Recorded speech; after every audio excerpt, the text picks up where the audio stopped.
हाँ तो नमस्कार दोस्तों, मैं मनोज बेनीवाल, आप सभी का स्वागत है आपके अपने coaching centre Vivekananda coaching Jhunjhunu. तो दोस्तों कल हमने बात की थी राष्ट्रपति के बारे में। राष्ट्रपति के संबंधित जो कल आर्टिकल थे वो हमने देखे थे 52 से लेकर 60 तक।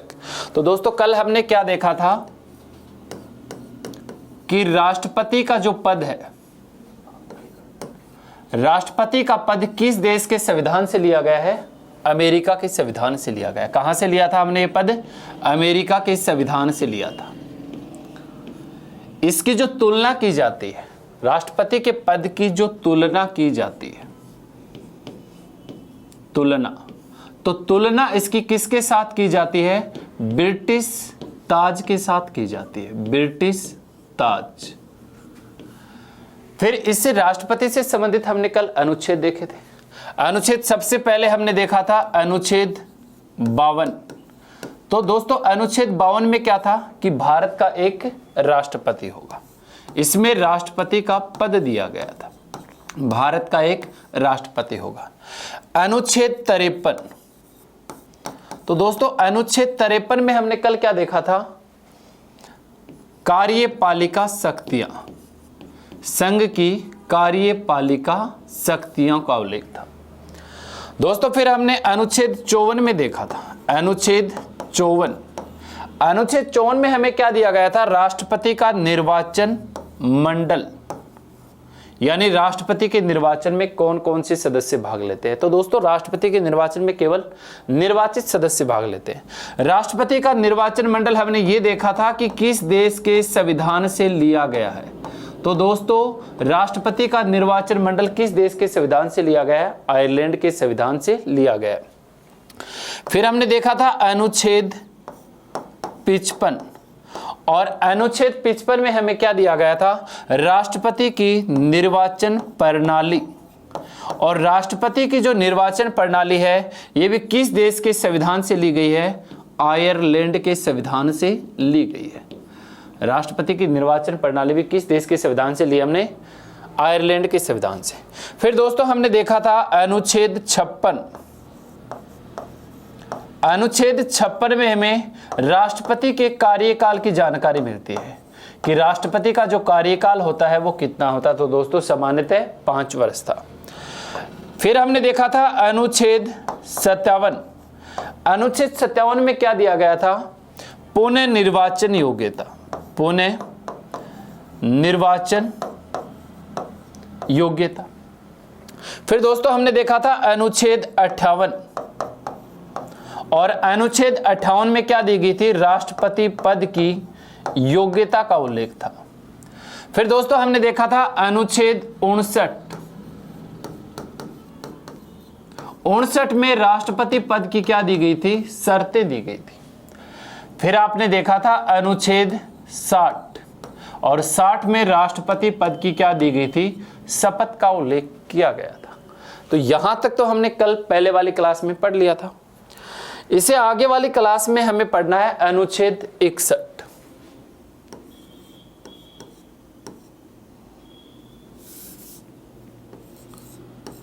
अनुच्छेद 61। तो देखिए दोस्तों अनुच्छेद 61 में किसका उल्लेख किया गया है? तो दोस्तों अनुच्छेद 61 में उल्लेख किया गया है राष्ट्रपति पर लगाई जाने वाली महाभियोग प्रक्रिया का। राष्ट्रपति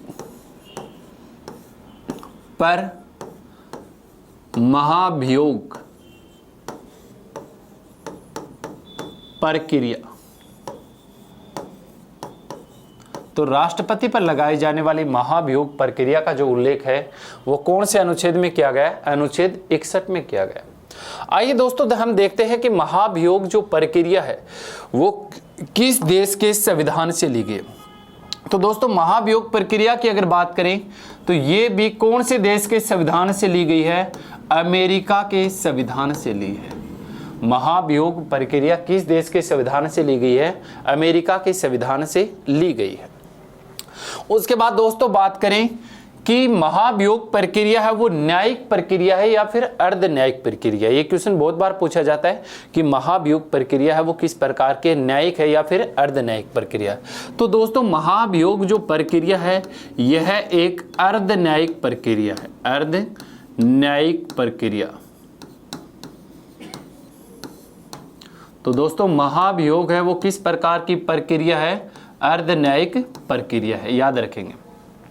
ली किस देश के संविधान से गई है, अमेरिका के संविधान से ली गई है। अब हम बात ये करेंगे कि महाभियोग कब लगाया जाता है, महाभियोग लगाने का कारण। तो दोस्तों महाभियोग लगाने का जो कारण होता है वो क्या होता है, महाभियोग कब लगाया जाता है, जब राष्ट्रपति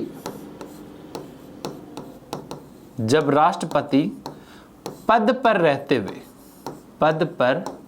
रहते हुए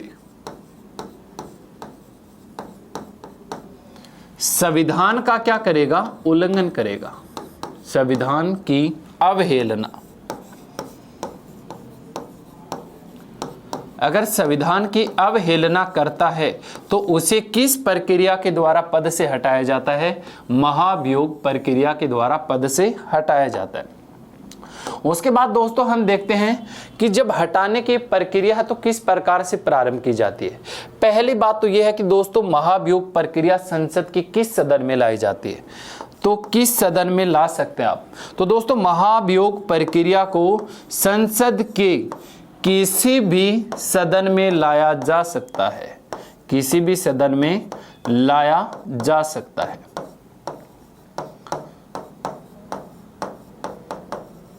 किसी भी सदन का मतलब दो सदन है आपके पास, एक का नाम है लोकसभा और दूसरे का नाम है राज्यसभा। तो महाभियोग प्रक्रिया दोस्तों आप किसी भी सदन में ला सकते हैं, लोकसभा में भी लाई जा सकती है प्रक्रिया और राज्यसभा में। किस प्रकार की है, अर्ध न्यायिक प्रक्रिया है। तो महाभियोग किस प्रकार की प्रक्रिया है, अर्ध न्यायिक प्रक्रिया। किस देश के संविधान से ली गई है, अमेरिका के संविधान से ली गई है। कब महाभियोग प्रक्रिया लाई जाती है, संविधान की अवहेलना करने पर महाभियोग प्रक्रिया लाई जाती है। उसके बाद हम दोस्तों देखते हैं कि आपने देखा कि आप इसे लोकसभा में भी ला सकते हैं और महाभियोग प्रक्रिया को आप राज्यसभा में भी ला सकते हैं। लेकिन लाने से पहले एक शर्त होती है। शर्त क्या होती है कि महाभियोग प्रक्रिया आप किसके ऊपर लेके आ रहे हैं, राष्ट्रपति के ऊपर महाभियोग लगा रहे हैं। तो राष्ट्रपति के ऊपर महाभियोग लगाने से 14 दिन पहले, कितने दिन पहले, 14 दिन पहले ये सूचना, 14 दिन पहले सूचना किसको दी जाती है, राष्ट्रपति को दी जाती है। 14 दिन पहले आप इसे सूचना देंगे कि 14 दिन के बाद आपके ऊपर महाभियोग लगाया जाएगा। अब 14 दिन के बाद आप लोकसभा में लाना चाहें तो लोकसभा में ला सकते हैं और राज्यसभा में अगर महाभियोग रखना चाहें तो राज्यसभा में भी रख सकते हैं। किसी भी सदन में रखने के लिए, किसी भी सदन में रखने के लिए कितने सदस्यों के बहुमत की आवश्यकता है, 1/4 सदस्य के बहुमत की आवश्यकता है। अगर लोकसभा में रखना चाहें तो कितने सदस्यों की आवश्यकता रहेगी, 1/4 सदस्यों की। ये केवल बहुमत किसके लिए है, रखने के लिए, रखने के लिए, यानी महाभियोग रखने या फिर महाभियोग लाने के लिए कितने सदस्यों के बहुमत की आवश्यकता रहती है। तो दोस्तों 1/4 सदस्यों के बहुमत की क्या रहेगी, आवश्यकता रहेगी। अब आगे हम देखते हैं कि 1/4 सदस्यों का बहुमत हो जाता है तो लोकसभा में लाई जाएगी। अगर राज्यसभा में ला रहे हैं तो भी कितने सदस्यों का बहुमत चाहिए, 1/4 सदस्यों को। अब आप किसी भी सदन में रख सकते हैं। जैसे कि हम लेके आ रहे हैं महाभियोग है वो लोकसभा में, तो सबसे पहले हम जो महाभियोग प्रक्रिया वो किस सदन में लेके आ रहे हैं, लोकसभा में। लोकसभा में लाने से कितने दिन पहले ये जानकारी हम राष्ट्रपति को देंगे, 14 दिन पहले ये जानकारी हम राष्ट्रपति को देंगे। 14 दिन के बाद आप कहां पे लेके आ रहे हैं, लोकसभा में। महाभियोग रखने के लिए कितने सदस्यों का बहुमत चाहिए था? 1/4 सदस्यों का बहुमत चाहिए था। अगर ये बहुमत नहीं होता है तो आप महाभियोग प्रक्रिया को आगे नहीं बढ़ा सकते। ये बहुमत होने के बाद आप लोकसभा में लेके आ रहे हैं, तो लोकसभा में यानी प्रथम सदन में राष्ट्रपति के ऊपर क्या लगाए जाएंगे? आरोप लगाए जाएंगे कि आपने इस रूल की अवहेलना कर दी, इसका उल्लंघन कर दिया, इसका उल्लंघन कर दिया। तो प्रथम सदन क्या लगाएगा? आरोप लगाएगा। लोकसभा में लेके आए तो अब इसे हम बोलेंगे प्रथम सदन।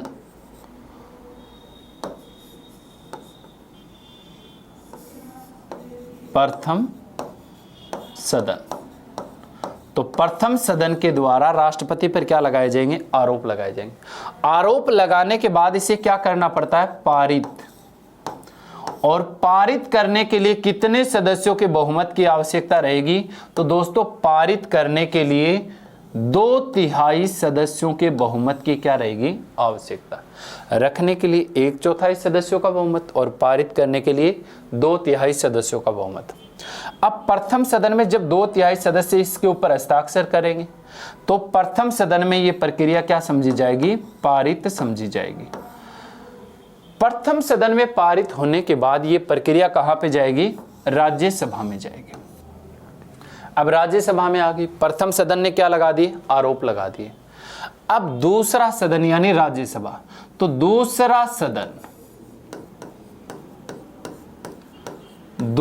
सदन अब इसकी क्या करेगा?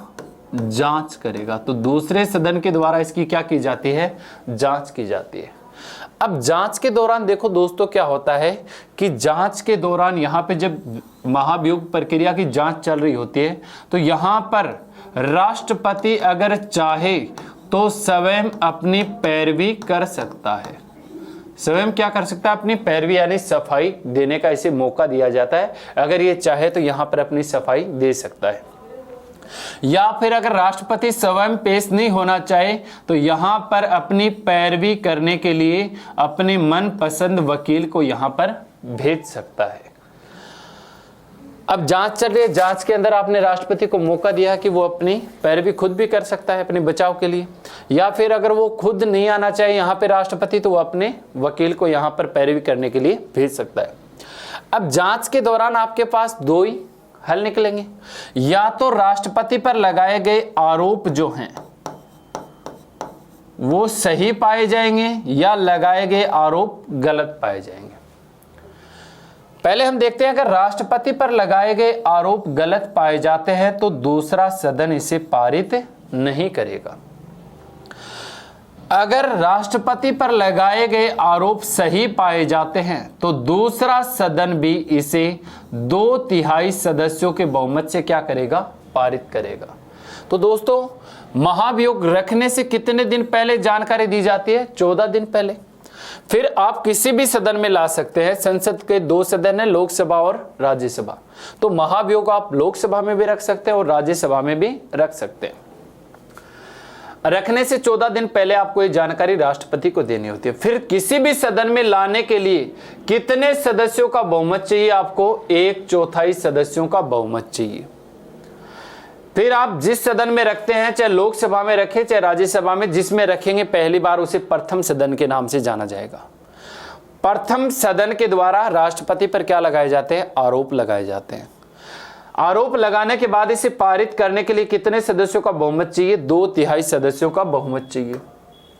2/3 सदस्यों के बहुमत के बाद ये पारित हो जाता तो इसे दूसरे सदन में लाया जाता है। इस प्रक्रिया को दूसरा सदन इस दौरान इसकी क्या करेगा? जांच करेगा।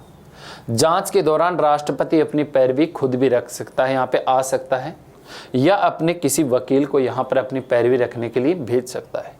अगर लगाए गए आरोप गलत पाए जाएंगे तो दूसरा सदन इसे पारित नहीं करेगा। अगर लगाए गए आरोप सही पाए गए तो दूसरा सदन भी इसे 2/3 सदस्यों के बहुमत से क्या कर देगा? पारित कर देगा। जैसे ही ये प्रक्रिया दूसरे सदन में पारित हो जाती है तो आपके राष्ट्रपति को पद से त्यागपत्र यानी इस्तीफा देना पड़ता है। तो ये थी दोस्तों महाभियोग प्रक्रिया। आगे हम देखते हैं अनुच्छेद 62 के बारे में। अनुच्छेद 62। तो दोस्तों अनुच्छेद 62 में हमें क्या दिया गया है? अनुच्छेद 62 में हमें दिया गया है राष्ट्रपति का पद, राष्ट्रपति का पद रिक्त होने से संबंधित सुझाव, रिक्त होने से संबंधित सुझाव।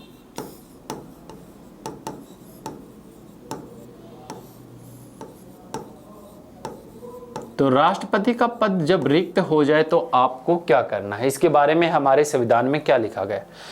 तो देखो दोस्तों, हम बात करें पद रिक्त की, तो पद रिक्त किन कारणों से हो सकता है। पहली बात तो यह है कि दोस्तों राष्ट्रपति का जो पद है वो एक दिन भी रिक्त नहीं रह सकता। राष्ट्रपति का पद एक दिन भी क्या नहीं रह सकता, रिक्त नहीं रह सकता। दूसरी बात यह है दोस्तों कि कार्यकाल समाप्त होने से पहले, कार्यकाल समाप्त होने से पहले, होने से पहले चुनाव करवाना अनिवार्य है, चुनाव करवाना अनिवार्य है। यानी जो पहले से राष्ट्रपति है उस राष्ट्रपति का कार्यकाल समाप्त होने से पहले चुनाव करवाना क्या होता है, अनिवार्य होता है। दूसरी बात, पद रिक्त होने पर अगर किसी कारणवश, जैसे कि पद रिक्त होने के कारण, एक तो अगर राष्ट्रपति चाहे तो अपना त्याग पत्र दे सकता है, तो भी क्या होगा, आपका पद रिक्त होगा।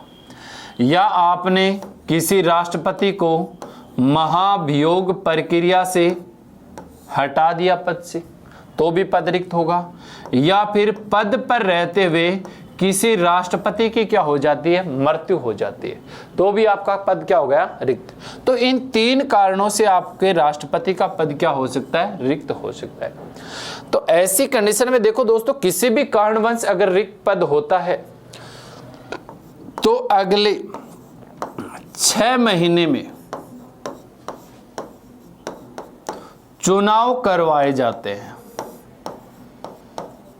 अगले 6 महीने में क्या करवाए जाते हैं, चुनाव करवाए जाते हैं। अब हम बात करेंगे कि दोस्तों 6 महीने तक क्या किया जाए।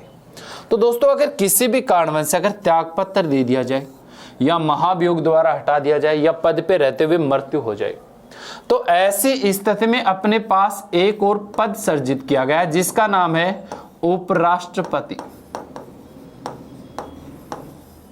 तो ऐसी कंडीशन में क्या होता है कि दोस्तों जो उपराष्ट्रपति है वो कार्यवाहक राष्ट्रपति के रूप में काम करेगा। किसके रूप में, कार्यवाहक।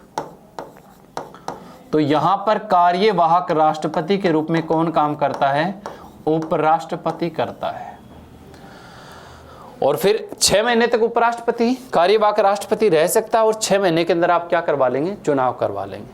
अब देखा जाए तो दोस्तों माना जाए कि जैसे ही राष्ट्रपति की पद पे रहते हुए क्या हो गई, मृत्यु हो गई, और उपराष्ट्रपति का पद क्या है, रिक्त है, या उपराष्ट्रपति ने कार्यवाहक राष्ट्रपति बनने के बाद क्या दे दिया, वो त्यागपत्र दे दिया, तो आप क्या करेंगे, क्योंकि यहाँ पे क्या लिखा हुआ है कि राष्ट्रपति का पद एक दिन भी रिक्त नहीं रह सकता। तो ऐसी कंडीशन में क्या होता है कि दोस्तों जो देश का मुख्य न्यायाधीश होता है, देश का मुख्य न्यायाधीश यानी सर्वोच्च न्यायालय का मुख्य न्यायाधीश किसके रूप में काम करेगा, कार्यवाहक राष्ट्रपति के रूप में काम करेगा। अगर किसी कारणवश रिक्त हो जाता तो उपराष्ट्रपति कार्यवाहक राष्ट्रपति रहता है। अगर उपराष्ट्रपति का पद रिक्त है या उसने भी त्यागपत्र दे दिया तो देश का मुख्य न्यायाधीश होता है वो किसके रूप में काम करेगा, कार्यवाहक राष्ट्रपति के रूप में काम करता है। आइए दोस्तों इसका हम उदाहरण देख लेते हैं कि ऐसा आज तक हुआ है या नहीं हुआ है। तो दोस्तों अगर बात की जाए 1969 की, तो 1969 में जो देश के राष्ट्रपति थे उनका नाम था doctor Zakir Hussain. Doctor Zakir Hussain. Doctor Zakir Hussain Bharat के राष्ट्रपति कब से कब तक रहे थे, इसकी हम देख लेते हैं कि राष्ट्रपति रहे थे ये 1967 से 69 तक। 1969 में पद पर रहते हुए डॉक्टर जाकिर हुसैन यानी राष्ट्रपति की क्या हो गई, मृत्यु हो गई। अब मृत्यु के बाद हमने अभी पढ़ा कि अगर किसी कारणवश रिक्त हो जाए पद तो हम क्या करेंगे, उपराष्ट्रपति को कार्यवाहक राष्ट्रपति बनाएंगे। 1969 में हमारे देश के जो उपराष्ट्रपति थे उनका नाम था, उपराष्ट्रपति का नाम वी गिरी। तो अब दोस्तों हमने पढ़ा था कि राष्ट्रपति का पद रिक्त हो रहा है तो उपराष्ट्रपति क्या करेगा, कार्यवाहक राष्ट्रपति बने। तो इनकी मृत्यु के बाद वी गिरी को क्या बनाया गया था, कार्यवाहक राष्ट्रपति बनाया गया था। तो ये बने थे कार्यवाहक राष्ट्रपति। अब देखिए दोस्तों होता क्या है कि वी गिरी उपराष्ट्रपति थे। अब इन्होंने राष्ट्रपति पद का चुनाव लड़ने के लिए कार्यवाहक राष्ट्रपति के पद से क्या दे दिया, त्यागपत्र दे दिया। कल हमने आर्टिकल 56 में देखा था कि राष्ट्रपति अपना त्यागपत्र किसे देता है, उपराष्ट्रपति को। अगर उपराष्ट्रपति नहीं है ऐसी कंडीशन में वो सर्वोच्च न्यायालय के मुख्य न्यायाधीश को क्या देता है, त्यागपत्र देता है। अब राष्ट्रपति की तो मृत्यु हो गई और जो उपराष्ट्रपति था वो कार्यवाहक राष्ट्रपति था। अब इन्होंने कार्यवाहक राष्ट्रपति के पद से क्या दे दिया, त्यागपत्र। इन्होंने कह दिया भाई मैं तो चुनाव लड़ूंगा राष्ट्रपति के लिए और यहां से मैं क्या दे रहा हूं, त्यागपत्र। हालांकि ऐसा रूल है कि ये हो सकता था कि ये कार्यवाहक राष्ट्रपति के पद पर रहते हुए भी राष्ट्रपति पद के लिए क्या कर सकते थे, आवेदन कर सकते थे। लेकिन इन्होंने पता नहीं क्या समझा और क्या दे दिया, त्यागपत्र दे दिया। तो ऐसी कंडीशन में राष्ट्रपति था ही नहीं, कार्यवाहक राष्ट्रपति उपराष्ट्रपति बना हुआ, तो त्यागपत्र किसे देगा, तो त्यागपत्र किसे देगा, सर्वोच्च न्यायालय के मुख्य न्यायाधीश को, या फिर इसे आप बोल सकते हैं देश का मुख्य न्यायाधीश। और यह भी हमने अभी पढ़ा है कि जब उपराष्ट्रपति न हो और राष्ट्रपति का पद रिक्त हो जाए तो ऐसी कंडीशन में हम कार्यवाहक राष्ट्रपति किसे बनाएंगे, मुख्य न्यायाधीश को बनाएंगे। तो जब वी गिरी ने त्यागपत्र दिया तो हमारे देश के मुख्य जो न्यायाधीश थे, हमारे देश के मुख्य न्यायाधीश,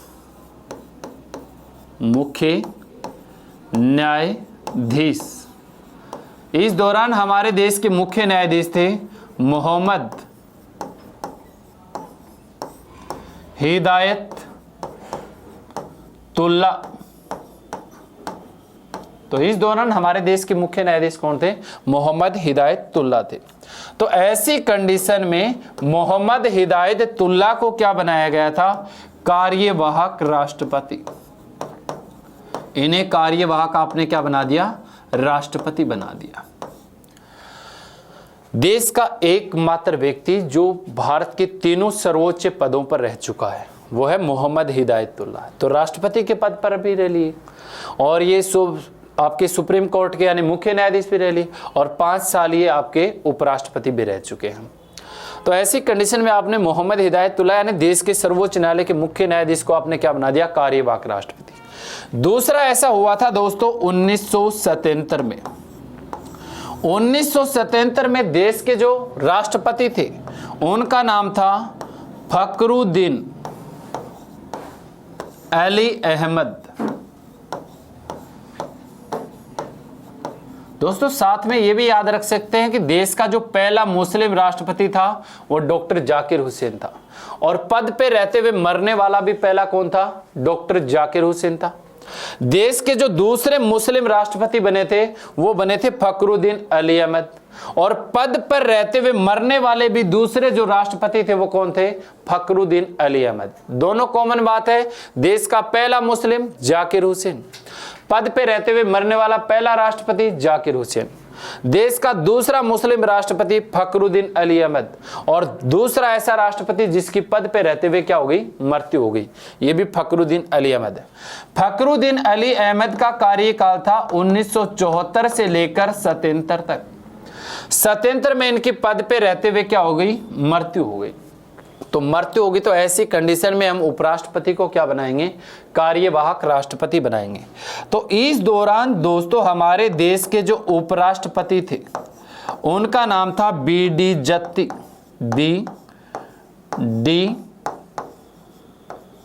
जत्ती, इन्हें क्या बनाया गया था? कार्यवाहक राष्ट्रपति बनाया गया था। तो ये बने थे कार्यवाहक राष्ट्रपति।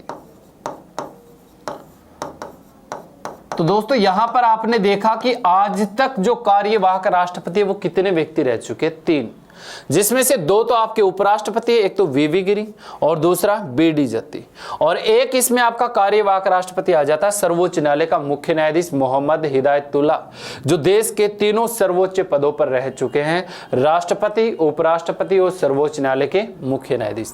तो आज के कार्यवाहक राष्ट्रपति भी अगर देखा जाए तो 3 व्यक्ति हैं। इसके बाद ऐसा आज तक हुआ नहीं है कि कार्यवाहक राष्ट्रपति बनाया जाए। तो आज तक के जो कार्यवाहक राष्ट्रपति थे वो भी आपके सामने, पहला डॉक्टर जाकिर हुसैन, पहला था आपका वीवी गिरी, दूसरा था मोहम्मद हिदायतुल्ला और तीसरा था आपका बीडी जत्ती। आइए दोस्तों हम अगला देखते हैं अनुच्छेद 71। अनुच्छेद 71 में आपको क्या दिया गया है?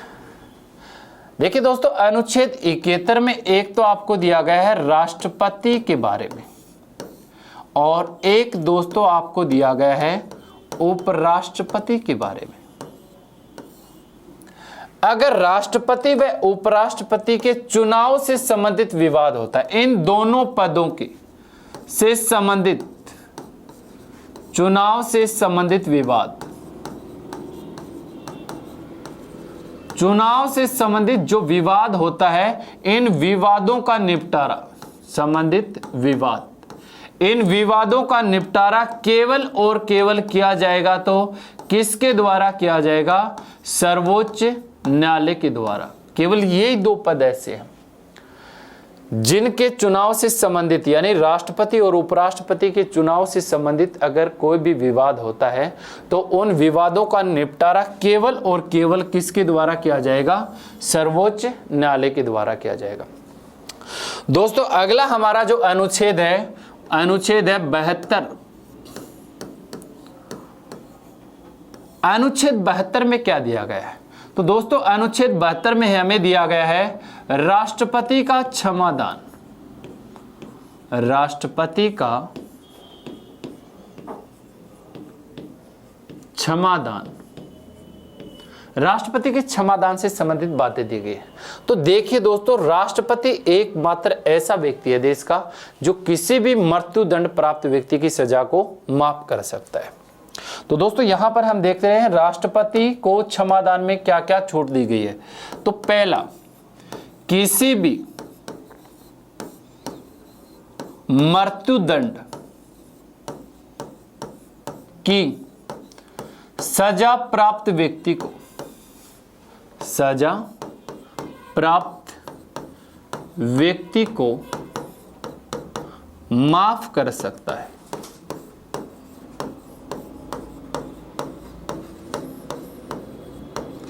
जैसे कि किसी व्यक्ति को अगर किसी भी मामले में मृत्युदंड की सजा दी जाती है सर्वोच्च न्यायालय या उच्च न्यायालय के द्वारा, अब वो व्यक्ति अपनी दया याचिका किसके पास लगाता है? राष्ट्रपति के पास लगाता है। तो राष्ट्रपति उसकी फाइल पढ़ने के बाद उसे क्षमा भी कर सकता है या उसे खारिज भी कर सकता है। जैसे कि देश में सर्वाधिक दया याचिका माफ करने वाली राष्ट्रपति देखा जाए तो सर्वाधिक दया याचिका पे माफी देने वाली थी आपकी देश की प्रथम महिला राष्ट्रपति थी श्रीमती प्रतिभा पाटिल। ये भी दोस्तों क्वेश्चन बनता है कि सर्वाधिक दया याचिका माफ करने वाली जो राष्ट्रपति है वो कौन है? श्रीमती प्रतिभा पाटिल। और सर्वाधिक दया याचिका खारिज करने वाले जो राष्ट्रपति थे वो थे आपके प्रणब मुखर्जी। तो सर्वाधिक दया याचिका खारिज तो किसके द्वारा की गई आज तक? प्रणब मुखर्जी के द्वारा। और सर्वाधिक दया याचिकाओं पे माफी किसके द्वारा दी गई है? प्रतिभा पाटिल के द्वारा। तो पहला बिंदु हमारा क्या हो गया? किसी भी मृत्युदंड सजा प्राप्त व्यक्ति को राष्ट्रपति माफ कर सकता है। दूसरा देखते हैं दोस्तों, किसी भी सजा में, किसी भी सजा में परिवर्तन कर सकता है, परिवर्तन कर सकता है। अब परिवर्तन कैसे दोस्तों? किसी व्यक्ति को मृत्युदंड दिया गया है तो उस मृत्युदंड को राष्ट्रपति चाहे तो आजीवन कारावास में बदल सकता है। तीसरा इसमें दोस्तों क्या आता है, किसी भी सजा में लघुकरण कर सकता है। लघुकरण यानी किसी व्यक्ति को अगर 10 साल की सजा सुनाई गई है या आजीवन कारावास सुनाया गया है तो उसे राष्ट्रपति के पास अगर आप दया याचिका में पेश करते हैं तो 10 साल के बजाय आपको 2 साल में भी कर सकता है। और ये हमने देख लिया कि दोस्तों किसी भी मृत्युदंड यानी किसी भी प्रकार की सजा प्राप्त व्यक्ति को राष्ट्रपति क्या कर सकता है, माफ कर सकता है। तो दोस्तों ये तो हो गए हमारे राष्ट्रपति से संबंधित सभी जानकारी। अनुच्छेद 52 से लेकर 72 तक जितनी भी राष्ट्रपति से संबंधित जानकारी थी, पद से संबंधित जानकारी थी, वो हमने देख ली। अब आगे आने वाले क्लास में हम देखेंगे राष्ट्रपति की जो शक्तियां होती हैं, विधायक शक्तियां, आपातकालीन शक्तियां, उनकी चर्चा हम अगली क्लास में करेंगे। अच्छा तो जय हिंद दोस्तों।